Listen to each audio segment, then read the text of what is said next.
चलिए और सीधा रुख कर लेते हैं हम दिल्ली की ओर, जहां चुनाव आयोग प्रेस कॉन्फ्रेंस कर रहा है।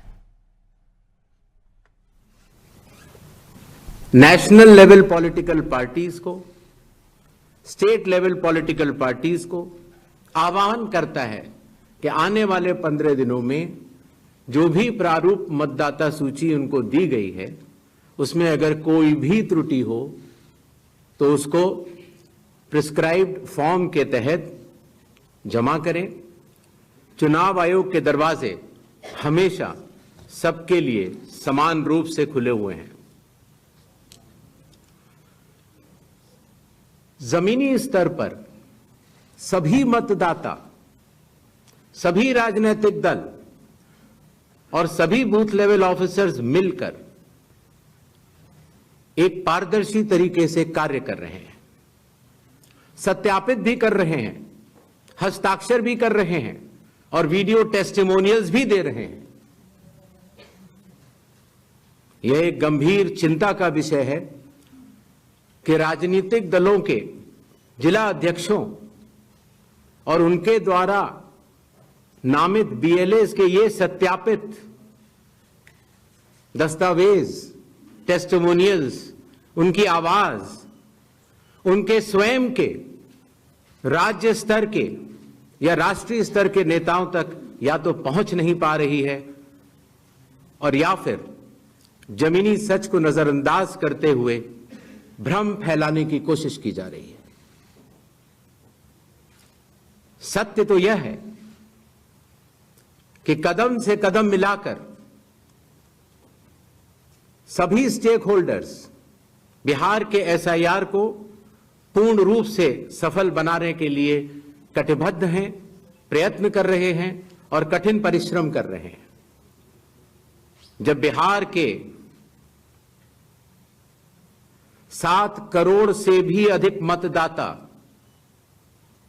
चुनाव आयोग के साथ खड़े हैं तो न तो चुनाव आयोग की साख पर कोई प्रश्न चिन्ह खड़ा हो सकता है और न ही मतदाताओं की साख पर। कानून के अनुसार अगर समय रहते मतदाता सूचियों में त्रुटियां साझा न की जाएं, मतदाता द्वारा अपना प्रत्याशी चुनने के 45 डेज के भीतर माननीय उच्च न्यायालय में चुनाव याचिका दायर न की जाए और फिर वोट चोरी जैसे गलत शब्दों का इस्तेमाल करके जनता को गुमराह करने का असफल प्रयास किया जाए तो यह भारत के संविधान का अपमान नहीं तो और क्या है। जहां तक कि मशीन रीडेबल मतदाता सूची का सवाल है, माननीय सुप्रीम कोर्ट 2019 में ही कह चुका है कि यह मतदाता की निजता का हनन हो सकता है। Voter privacy can be breached. हमने कुछ दिन पहले देखा कि कई मतदाताओं की फोटो उनकी अनुमति के बिना मीडिया के समक्ष रखी गई, उनके ऊपर आरोप लगाए गए, उनका इस्तेमाल किया गया। क्या अपनी माताओं, बहुओं, बेटियों सहित किसी भी मतदाता की सीसीटीवी वीडियो चुनाव आयोग को साझा करनी चाहिए क्या?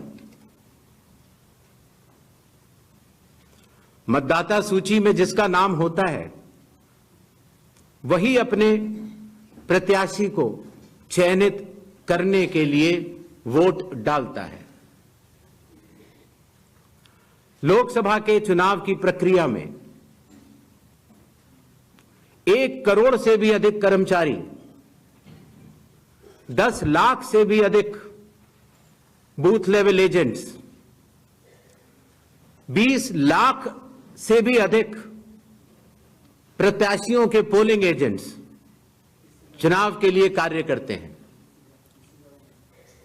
इतने सारे लोगों के समक्ष इतनी पारदर्शी प्रक्रिया में क्या कोई भी मतदाता वोट की चोरी कर सकता है? कुछ मतदाताओं द्वारा दोहरे मतदान के आरोप लगाए गए, सबूत मांगने पर जवाब नहीं मिला। ऐसे मिथ्या आरोपों से न तो चुनाव आयोग डरता है और न ही कोई मतदाता। जब चुनाव आयोग के कंधे पर बंदूक रखकर भारत के मतदाताओं को निशाना बनाकर राजनीति की जा रही हो, तो आज चुनाव आयोग सबको स्पष्ट करना चाहता है कि चुनाव आयोग निडरता के साथ सभी गरीब, अमीर, बुजुर्ग, महिला, युवा सहित सभी वर्गों और सभी धर्मों के मतदाताओं के साथ बिना किसी भेदभाव के चट्टान की तरह खड़ा था, खड़ा है और खड़ा रहेगा। जय हिंद, जय Bharat.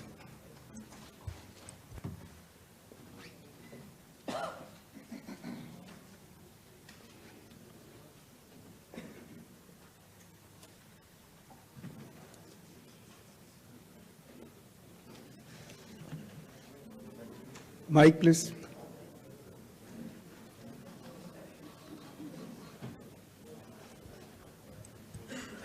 Sir, good evening. I am Prashant from Asianet News. Sir, here. Here. Prashant from Asianet News. As you know, after Rahul Gandhi's press conference, there are many issues coming up from different states, including states like Kerala. Will you initiate an inquiry into all these allegations which are coming from different states? Next, 5 questions. 22.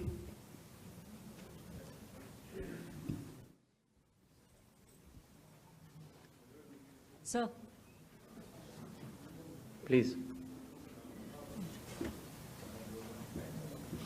I'll ask. Yeah. Hi. Please, Yeah. go ahead. Yeah. Sir, Aishwarya Paliwal from Aaj Tak and India Today. Sir, 2 questions. First, sir, a lot of political